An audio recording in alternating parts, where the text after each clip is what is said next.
Hi, everybody. This is Lisa Haven, and I wanted to come to you guys today because I have been gathering tons of information over the past couple of months. And what I want to do is just kind of give you a breakdown of the latest agenda from the Illuminati and just everything. Just kind of throwing everything out there on the forefront so you have the information. But I want to talk about the Illuminati's agenda, how they've infiltrated the church, and everything of that nature. And there's some pretty awesome stuff. So I'm going to be referring to my notes on and off. So bear with me as I do that. But one of the things that I believe the Illuminati agenda to be, well, actually, before I go there, let me say this. There's a quote from John F. Kennedy that I really love, and I think it's a great way to start this off. And it says this: the high office of the president has been used to foment a plot to destroy America's freedom. And before I leave office, I must inform the citizens of this plight. Now, obviously, the Illuminati was around way before JFK had made that statement. We know that with John Adam Weishaupt, who founded the organization in Bavaria, that it started in the early 1770s-ish. And since then, they have been a force to be reckoned with and have been infiltrating countries and cultures all across the globe. And obviously, they are frequently recruiting and placing members in key prominent positions. Anyone who is part of that Illuminati bloodline or the royal bloodline, so to speak. And there is really lots of cool, interesting ties that many of our presidents are linked with the royals. So I find that fascinating. That's a topic for another day. Now, they groom politicians. We know that they've got their hand in media, but not only media, also in people who they brainwash to do their bidding. And they do this through blackmail, through bribing, through recruiting. And they basically swear in to these societies through blood oaths, kind of like you have allegiance to me, right? That's kind of the idea behind the Illuminati. And they have a whole bunch of offshoots, different names, because that's what our politicians do. When they want to pass a bill, they gave it a funky name and to make it seem like it's a good thing, when in reality, it's the opposite of what claims, kind of like the Affordable Health Care Act, excuse me, that made everyone's insurance go up. How affordable is that? Yeah, I don't think so. But that's just one quick example on a tangent there. But they have left their marks everywhere, and they put their claws into everything. Now, they have also left their marks on many federal buildings. They've left it on churches, public places, even most prominently, as most of you are aware, on the dollar bill. We have the pyramid with the eye on top. And we know the saying, Novus Ordo Seclorum, a new order of the ages, and also E pluribus unum, which is another Latin phrase for of one, many. This is their idea of a global governance of a new world order. And it's right there in plain sight for everybody to see, you to see, for me to see. And we even know, you can actually look in the Library of Congress. I do have a post on this you guys can check out about presidential quotes and how they all try to share. Not all of them, obviously. Some of them are like Obama, who are just puppets doing the bidding of these uber elites. But in the Library of Congress, there sits a letter from George Washington himself when he first founded this country that explicitly states that he was aware of the Illuminati's infiltration of our country. Now, I'm going to read to you the actual quote from the Library of Congress, and I will leave a link at before it's news in my YouTube link, so you have that as well for this actual quote, so you can check it out. And here's what it says. It was not my intent to doubt that the doctrines of the Illuminati and principles of Jacobinism had not spread in the U.S. On the contrary, no one is more truly satisfied of that fact than I am. The idea that I meant to convey was that I did not believe that the lodges of the Freemasons in this country had, as societies, endeavored to propagate the diabolical tenets of the first or pernicious principles of the latter, if they are susceptible of separation. that individuals of them may, actually had a separation of the people from the government in view. It's too evident to be questioned. Now, he wrote this back in 1798. Remember, Adam Weishaupt started it in the 1770s. And here already, and this is less than 20 years-ish, or around 20 years, that we have infiltration of this massive Illuminati organization already hitting our country here in America. Okay, this is how big their tentacles go, and it's a bunch of elites, it's a bunch of power, it's a bunch of bankers and globalists whose goal and idea it is to basically form the New World Order and basically get a bunch of you and I subservient to them. They want a bunch of dumbed down people, ergo why we have now Common Core. Some of Obama's goals, by the way, on a side note, was number one, his main goal was to implement Obamacare, or healthcare, crap care, whatever you want to call it. And this is what he's done. It's kind of a global socialistic healthcare system, which is nutty. And then his other goal was to push the Common Core, and he has accomplished both of those, and he's got more. But these are goals that he has been handed down from the Illuminati. And there's also one more quote that I want to read you from Theodore Roosevelt that I find rather interesting, because many of our presidents or past leaders have tried to warn us, and some of them, such as JFK, have lost their life because of it. Here's what he says. Behind the unsustainable government sits enthroned an invisible government owing no allegiance and acknowledging no responsibility to the people. None. To destroy this invisible government, to befoul the unholy alliance between corrupt business and corrupt politics, is the first task of the statesmanship of that day. And this was in his autobiography written back in 1930. So you can imagine, with everything that George Washington had to deal with, that Illuminati never got wiped out.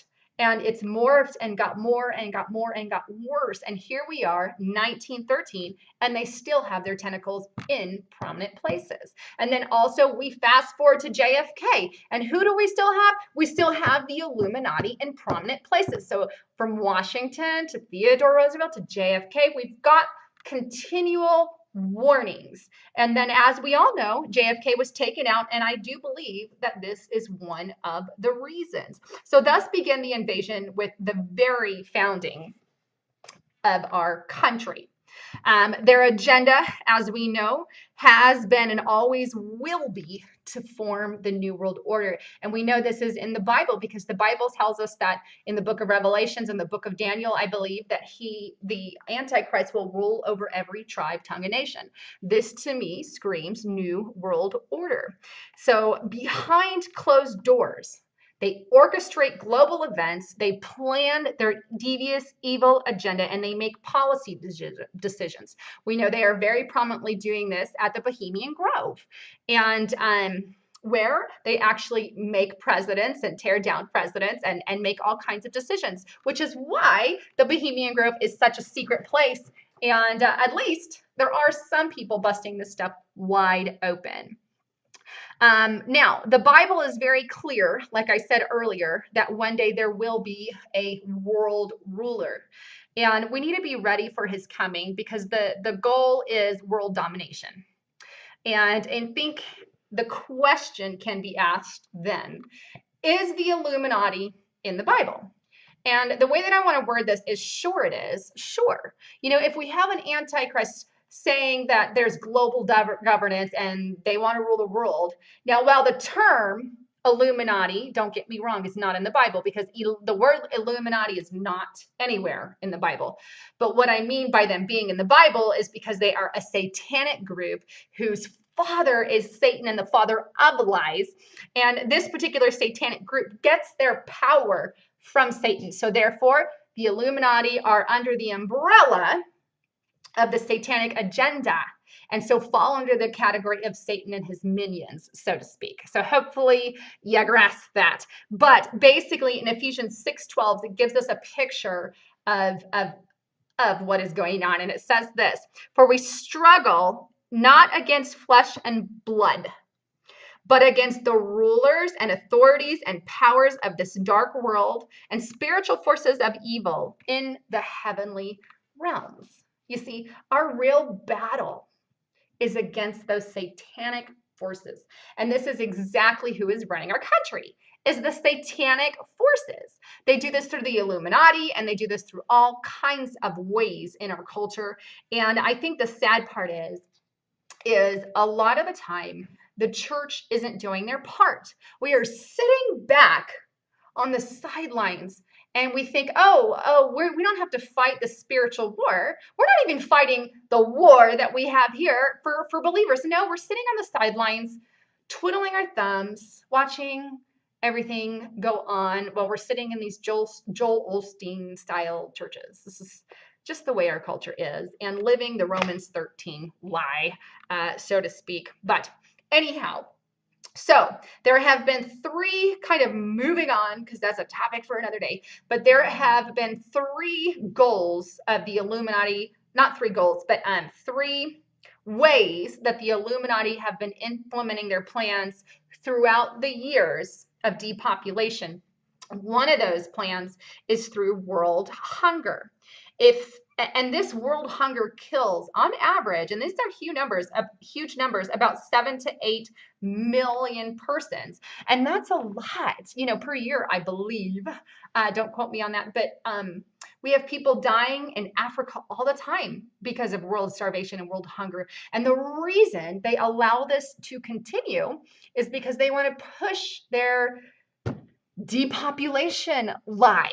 They want you and I, people in America, people in Europe, people all across the world to believe that, hey, depopulation, we're overpopulated.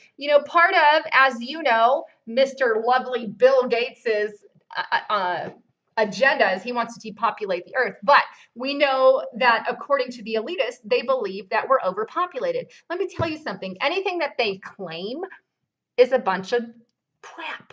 It just is. It's not real. It's not true. It's a lie to deceive, even the elect, so to speak. And there's an agenda there. The agenda is to make you believe the overpopulation lie. Why?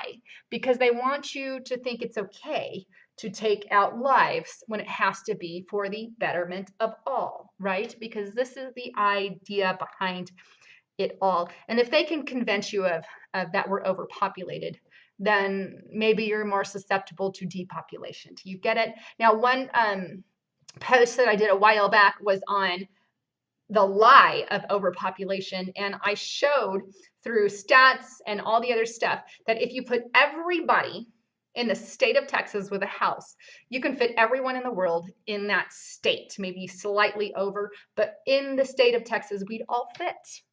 This is huge, very, very, very huge. And with that into consideration to say, the resources, it's not about the numbers, it's about the resources. No, it ain't. Okay, look at how much land outside of Texas we have. We can grow crops. We can feed world hunger. There is no reason for people to go hunger. We've got tons of resources to last. So there you have it. Moving on, another way is through war. On average, war kills an average of 500,000 people through war. And we know that there's always wars. There's wars right now going on, and it's all the time. It's just another reason and another way to keep the population down. And then finally, through disease. Yes, this is a huge one. We have lots of diseases. We know AIDS was a man-made disease currently released in Africa, and now it's over here killing millions a year. And we also know we have other diseases right now. Ebola and retrovirus D68 are really breaking out, killing a lot of people. And let me just say this quote from Henry Kissinger, because I find it important in this particular category, especially where we are right now. And he says, depopulation should be the highest priority of U.S. foreign policy towards the third world. And that is according to Henry Kissinger. And we all know he's a riot.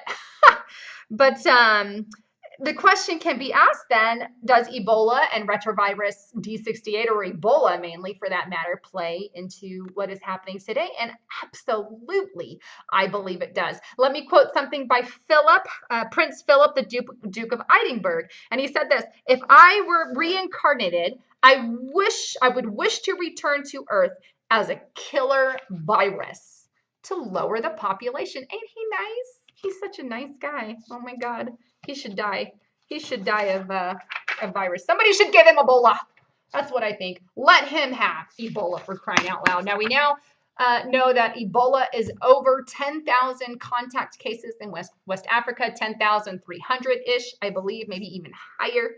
And then 5,000-ish deaths in West Africa. This is killing lots of people. And I think it definitely plays into the agenda of the Illuminati and the elite. There's a purpose for everything that they do, and this is one of those purposes. Now, we automatically know a few things up front. We know Ebola, number one, is a bioweapon because we know that they have a patent on it. And not just one patent, but they have a couple patents proving that this thing has morphed, or they're morphing this thing, or they're messing with it. Okay, on top of that, and Ebola is one to mess with that can actually cause a pandemic, especially if it goes airborne fully. And the CDC, speaking of airborne, has recently released information saying finally that they can transfer through aerosols up to 3 feet. They finally admitted that. I have been telling you guys that for a while now, but the CDC has finally said, hey, yeah, it really can transfer through aerosol. And you don't have to have an open wound to catch the thing. You can catch it.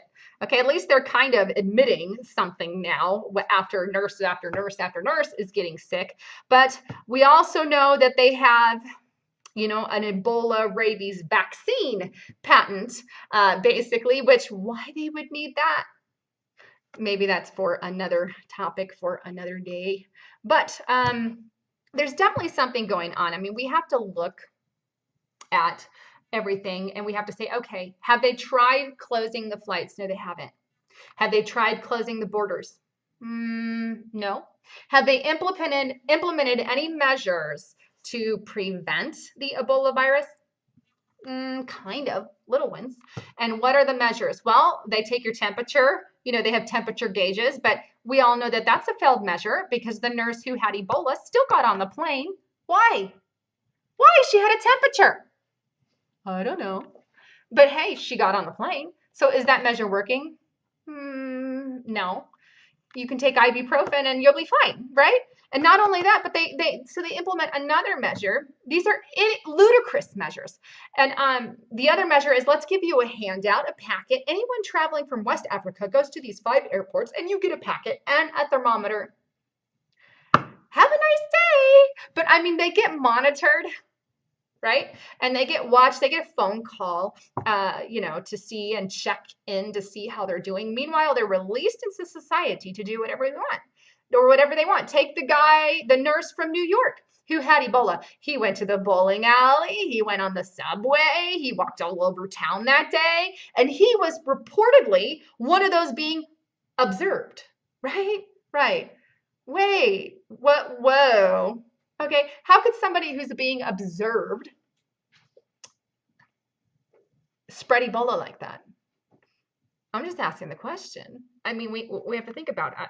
So I have to say that there is definitely an agenda because either, number one, it's on purpose, or they're just plain ignorant.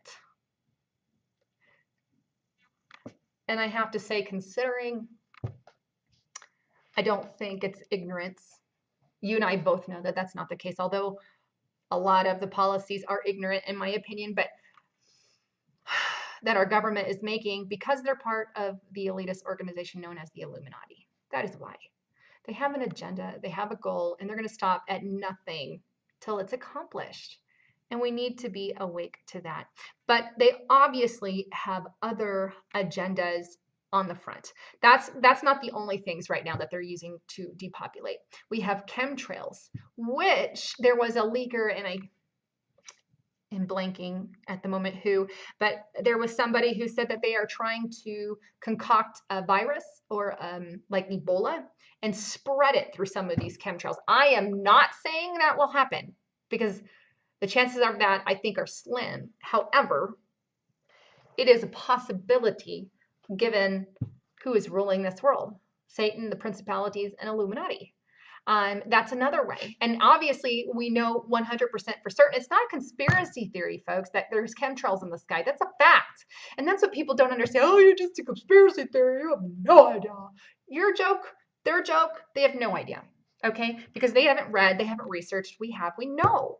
And it's been talked about all over the place. But this is another biological agent that they can use, and they can put whatever they want in those things, but aluminum is one of the biggest, and this is probably a reason we have increases in things like dementia and things like that, because these are side effects of aluminum.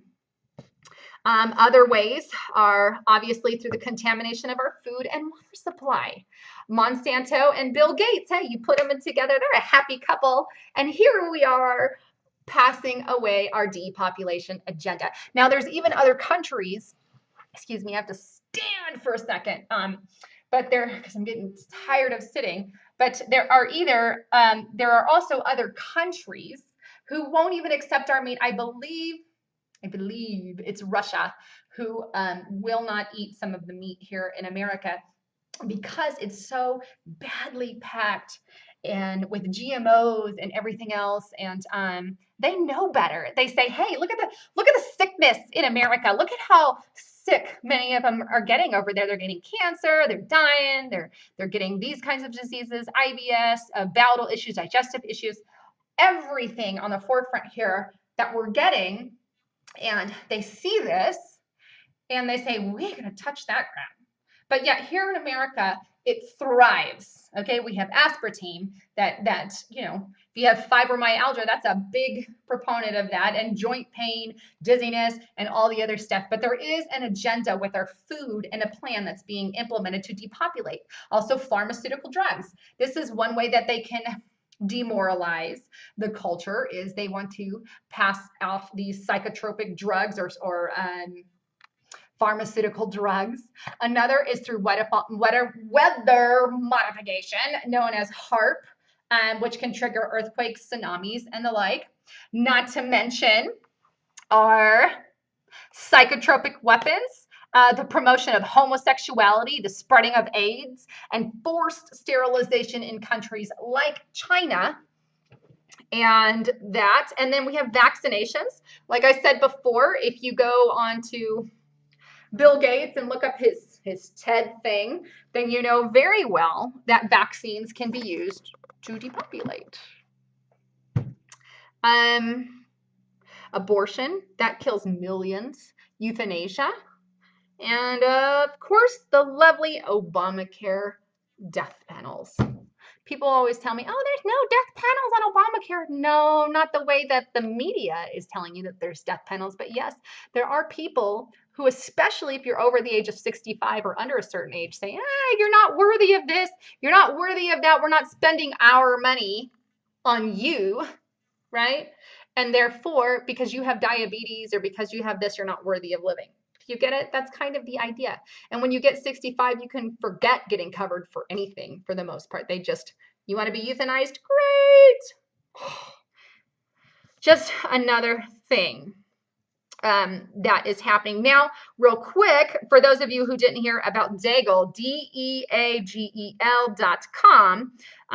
they are basically a CIA front company, like Zapata Oil, so to speak.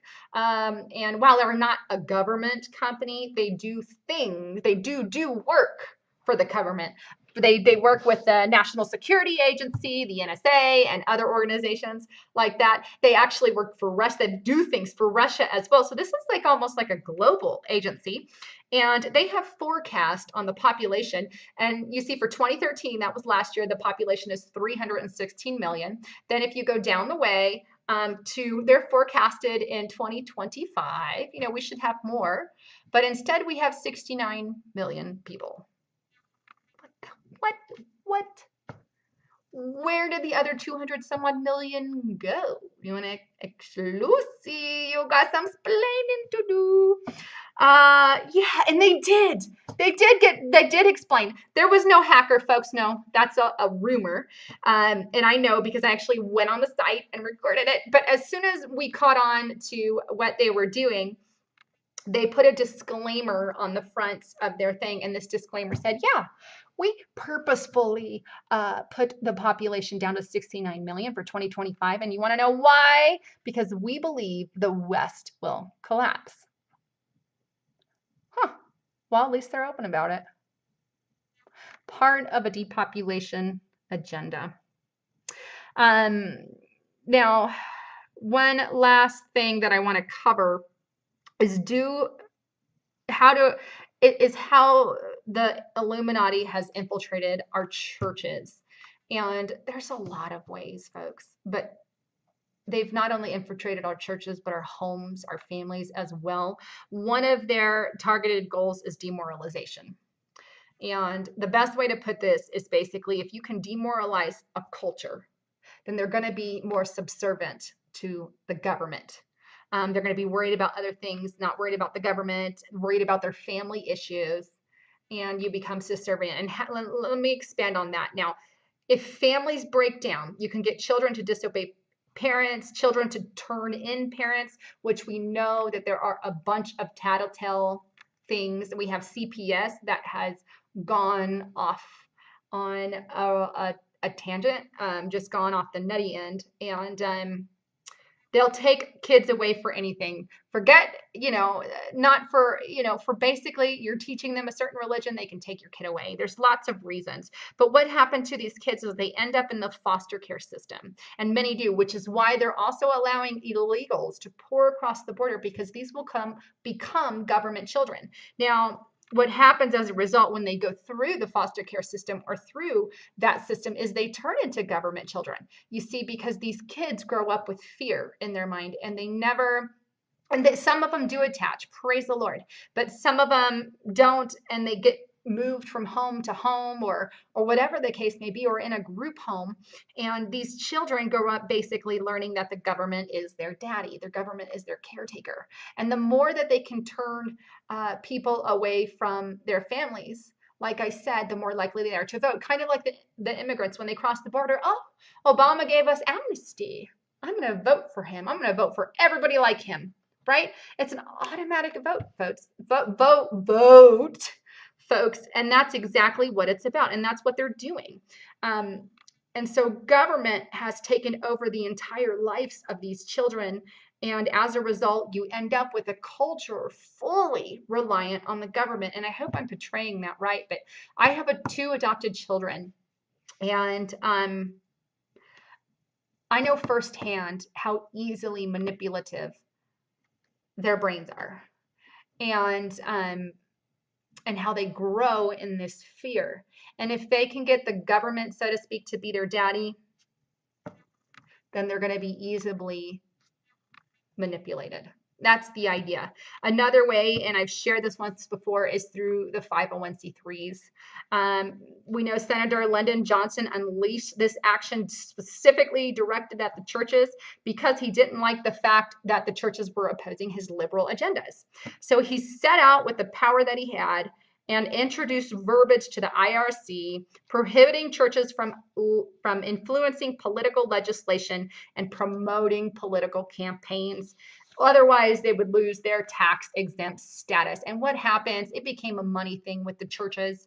And it tells us in 1 Timothy 6:10, for the love of money is the root of all sorts of evil, and some by longing for it have wandered away from the faith and pierced themselves with many griefs. This is exactly what the churches are doing. They have cowered. They are putting Romans 13 above God, so to speak, and they are saying, well, it's not about politics. Forget about it. If there's some, you see, they cannot say anything.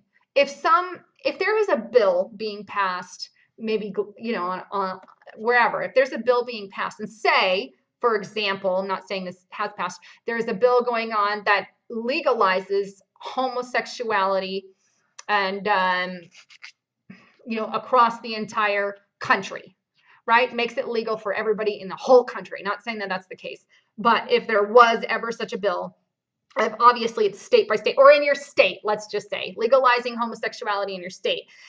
Your church cannot say anything against that bill, neither for nor against. They remain silent, and they can't even tell their congregates that this bill is happening. So what happens is all these people are uneducated about it and say it's got a crazy verbiage, when they go to the voting polls, and nobody's educated about it. And so half of them don't even know that it's going up for vote and don't vote for it or don't even go against it. So what happens as a result is that becomes law because the churches are silent and not allowed to speak on these issues. Same with if you have a Christian political candidate. You can't bring that candidate as a Christian. You can't back him as a church. And what happens as a result? No Christians get in office because nobody will back them. Secularists are not going to back a Christian. And as a result, we have evil thriving in the White House, evil thriving in the House of Representatives, Congress, and the judiciary system. And this is what has happened with the Illuminati. And not to mention the clergy response teams, which a whole nother slew can of worms. But this clergy response team is a group of FEMA workers, and they work with pastors, congregates, and churches in order that if some national disaster were to happen, that they could pacify, or the pastors could pacify their church in the event that they have to do FEMA camp roundups or martial law. And I beg the question, will they round up their own congregants, dissidents such as myself, who know what is really going on and say, you know what, you need to round up? I don't doubt it. I don't doubt it. If you're part of a congregation like that, you need to get out. One last thing I want to say is there are lots of Satanists praying in our churches today as well. And I think one thing that we fail to realize is in our churches, I have to stand again. I'm sorry. This is like hurting my legs. In our churches, Satanists go and they pray. They pray against the congregants. They pray against whatever is going on, and churches are not awake to it. We know that there are principalities and powers running this world, but far few between churches are actually moving in the spirit anymore. In fact, they've kicked the spirit to the curb, so to speak. And this is just a sad state, but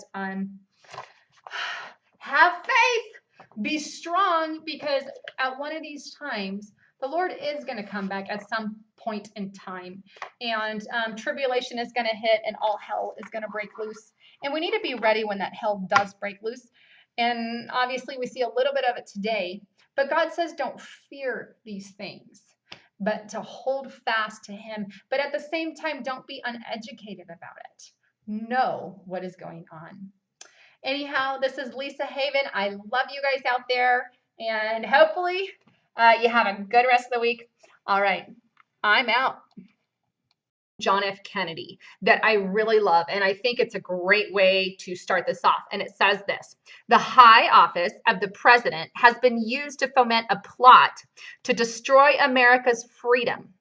And before I leave office, I must inform the citizens of this plight. Now, obviously, the Illuminati was around way before JFK had made that statement. We know that with John Adam Weishaupt, who founded the organization in Bavaria, that it started in the early 1770s-ish. And since then, they have been a force to be reckoned with and have been infiltrating countries and cultures all across the globe.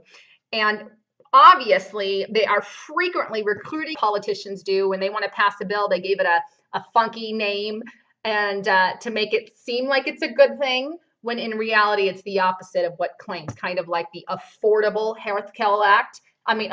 Health Care Act, excuse me, that made everyone's insurance go up. How affordable is that? Yeah, I don't think so. But that's just one quick example on a tangent there. But they have left their marks everywhere, and they put their claws into everything. Now, they have also left their marks on many federal buildings. They've left it on churches, public places, even most prominently, as most of you are aware, on the dollar bill, we have the pyramid with the eye on top. And we know the saying, Novus Ordo Seclorum, a new order of the ages, and also e pluribus unum, which is another Latin phrase for of one, many. This is their idea of a global governance of a new world order. And it's right there in plain sight for everybody to see, you to see, for me to see. And we even know if you can actually look in the Library of Congress. I do have a post on this you guys can check out about presidential quotes and how they all try to share, not all of them, obviously, some of them are like Obama, who are just puppets doing the bidding of these uber elites. But in the Library of Congress, there sits a letter from George Washington himself when they first founded this country that explicitly stating and placing members in key prominent positions. Anyone who is part of that Illuminati bloodline or the royal bloodline, so to speak. And there is lots of cool, interesting ties that many of our presidents are linked with the royals. So I find that fascinating. That's a topic for another day. Now, they groom politicians. We know that they've got their hand in media, but not only media, also in people who they brainwash to do their bidding. And they do this through blackmail, through bribing, through recruiting, and they basically swear in to these societies through blood oaths, kind of like you have allegiance to me. Right, that's kind of the idea behind the Illuminati, and they have a whole bunch of offshoots, different names, because that's what our... Hi, everybody. This is Lisa Haven, and I wanted to come to you guys today because I have been gathering tons of information over the past couple of months.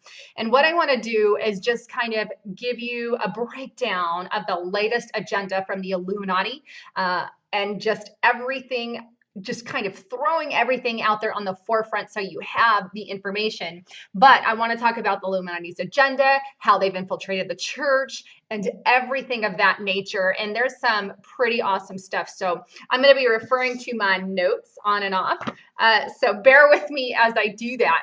But one of the things that I believe the Illuminati agenda to be, well, actually, before I go there, let me say this.